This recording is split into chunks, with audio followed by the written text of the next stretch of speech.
मेरे प्रिय मित्रों, जय श्री राम। मैं मनोज भाई ज्योतिषाचार्य आज फिर आपके सम्मुख उपस्थित हुआ हूँ एक नए विषय को लेकर। आज हम बात करेंगे रोटी के बारे में। हर व्यक्ति रोटी खाता भी है और हर घर में रोटी बनती भी है, तो उनके भी कुछ नियम होते हैं। कहीं आप भी तो ये गलती नहीं कर रहे, आपके घर में भी तो ये गलती नहीं हो रही, जिसके कारण आपके घर में परेशानी हो रही है। उसको आप आज सुने, समझे क्या दिक्कत है और क्यों उसको दूर करना चाहिए। उससे पहले मैं सारी बातें बताऊं, आपसे कहना चाहता हूं कि वीडियो शुरू से आखिर तक जरूर सुने, जिससे आपको पूर्ण जानकारी मिलेगी और पूर्ण जानकारी मिलने से आप उसका लाभ उठा सकते हैं। और साथ ही जिन लोगों ने अभी तक चैनल से जुड़े हैं या नए जुड़े हैं, उनसे कहना चाहूंगा कि मेरे साथ जुड़ने से आपको लाभ होगा, कोई खर्चा नहीं होगा आपका। आप मेरे साथ जुड़ेंगे तो नई नई जानकारी आपको मिलती रहेगी, जिसको आप जीवन में अपना कर लाभ उठा सकते हैं। उसके लिए एक बार आपको सब्सक्राइब और बेल आइकन दबाना होगा और नोटिफिकेशन के रूप में आपके पास सभी जानकारी पहुंचती रहेगी, आप उसका लाभ उठा सकते हैं।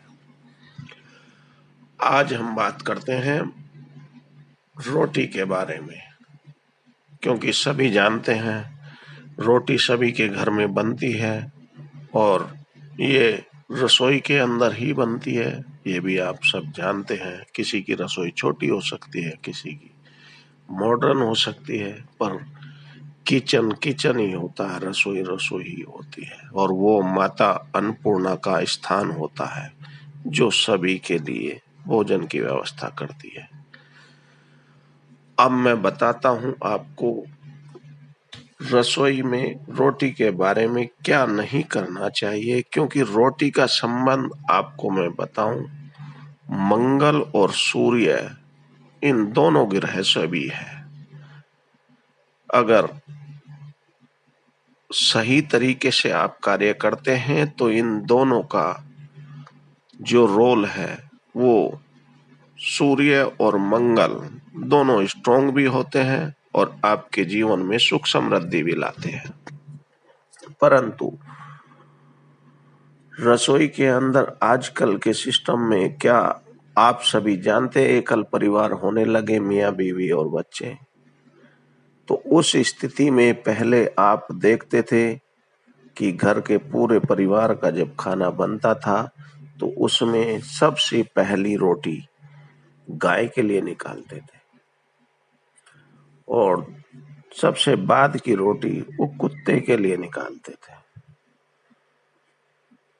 क्योंकि गाय की रोटी पहली और कुत्ते की रोटी बाद की, क्योंकि कुत्ते को बाद की रोटी तोड़ कर दी जाती थी टुकड़ों के रूप में, और शुरू की रोटी गाय को देते थे, जो गौ माता के रूप में आप सभी जानते भी हैं। साथ ही आजकल चलन में आया कि फ्रिज में गुथा हुआ आटा रख दो, सुबह भी बनाओ शाम को बनाओ, शाम को गुथा सुबह बनाओ। उससे क्या होता है कि उसमें जो बैक्टीरिया, आपने शाम को आटा गूंथ कर रख दिया बचा हुआ फ्रिज के अंदर, बैक्टीरिया जो पनपेगा, उससे जो बैक्टीरिया पनपता वो तो पनपता ही है, परंतु उसका संबंध ग्रह से भी होता है। और वो ग्रह कौन सा है? वो है राहु।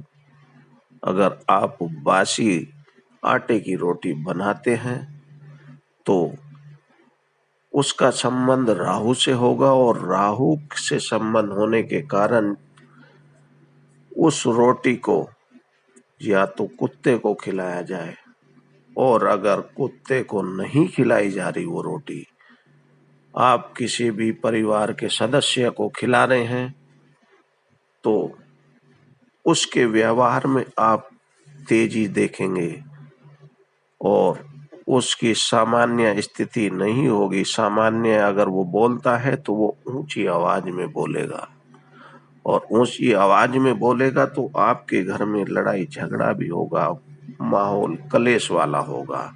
आप इस चीज को गौर करना, अगर आपके घर में ऐसी गलती हो रही है तो उस आटे को रखना ही बंद कर दें और सुख समृद्धि भी नहीं आती आपके घर में।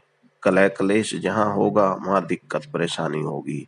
इसलिए जब भी आपने देखा होगा पहले परिवारों में रोटी बनती थी तो लास्ट के में जो है 2 या 4 रोटी, कम से कम 4 भी 5 रोटी बनाते थे। 4 से 5 रोटी वो एक्स्ट्रा बनाते थे। वो क्यों बनाते थे कि अगर कोई मेहमान आ जाए तो मेहमान को खाना खिलाया जाए।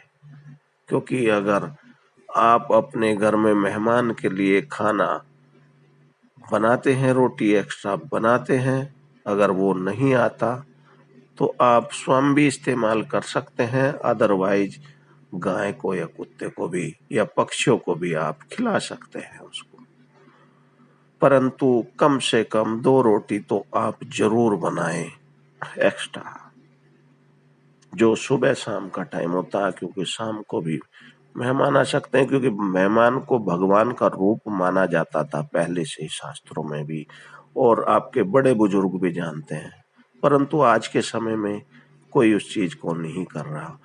दूसरी बात, गिनती कर कर रोटी नहीं बनानी चाहिए। क्योंकि आजकल एकल परिवार हैं तो हर आदमी सोचता 4 रोटी ये खाएगा, 5 वो खाएगा, 2 ये खाएगा, 1 मैं खाऊंगा। इस तरह से जो गिनती करके रोटी बनती है, जिनके घर में, उनके घर में सुख समृद्धि नहीं होती है और ग्रह भी खराब होते हैं। जो अच्छे ग्रह होते हैं उन पर भी नकारात्मक प्रभाव पड़ता है और जो आपके जीवन में परेशानी लाता है। और साथ ही आपने देखा होगा कि कुछ लोग गिनती कर कर रोटी जो है थाली में देते हैं। उनमें गिनती कर कर थाली में जो रोटी दी जाए या तो 2 हों या 4 हों, 3 कभी नहीं देना। अगर आपके घर में ऐसा होता है तो उसे तुरंत बंद कर दें, नहीं तो आपके घर में सुख समृद्धि बरकत सभी जाती रहेगी। क्योंकि उसको अशुभ माना भी जाता है। बहुत लोग जानते हैं और बहुत लोग नहीं जानते। जो नहीं जानते मैं उनको ये बताना चाहता हूँ कि अगर आप ऐसे थाली में रखकर रोटी परोसेंगे तो आपके जीवन में कभी सुख समृद्धि नहीं रहेगी और आपके घर की सुख समृद्धि चली जाएगी। और साथ ही जिन लोगों को वो रोटी खिलाते हैं उनके जीवन में उनका स्वास्थ्य भी खराब करती है और उनका जीवन खराब करेगी। इसलिए मेरे मित्रों दोस्तों, मैंने आज आपको रोटी के बारे में जानकारी दी है। अगर आपके घर में भी ऐसी कोई गलती हो रही है, रोटी कभी गिनती करके ना बनवाएं और ना ही बासी आटे की रोटी बनवाएं, अगर आपको घर में सुख समृद्धि रखनी है। तो मेरे मित्रों दोस्तों, मेरे विचार से ये बातें सारी समझ में आ गई होंगी आपको। फिर भी अगर कोई मन में पर्सन डाउट हो या कोई और बात पूछना चाहे तो आप बेझिझक पूछ सकते हैं। मैं आपका मार्गदर्शन जरूर करूंगा। जो क्वेश्चन होगा उसका रास्ता जरूर बताऊंगा। आपका कोई खर्चा नहीं होगा। पूछने के लिए आपको कमेंट बॉक्स में चैनल के जरूर लिखना होगा अपना प्रश्न, जिससे आपके प्रश्न का उत्तर मैं दे सकूं। साथ ही लास्ट में मैं फिर कहता हूं कि आज चैनल को सब्सक्राइब और बेल आइकन दबाना न भूले, जिन लोगों ने अभी तक नहीं किया है। साथ ही वीडियो अच्छी लगने पर दूसरों को भी, मित्र रिश्तेदार दूसरों को भी शेयर करें अपने प्यारों को, जिससे वो भी अपने जीवन में उन बातों को अपनाकर लाभ उठा सके। इन्हीं सभी बातों के साथ अब मैं अपनी वाणी को विराम देता हूँ। कल फिर एक नए विषय को लेकर आएंगे और आपको जानकारी देंगे। जय श्री राम।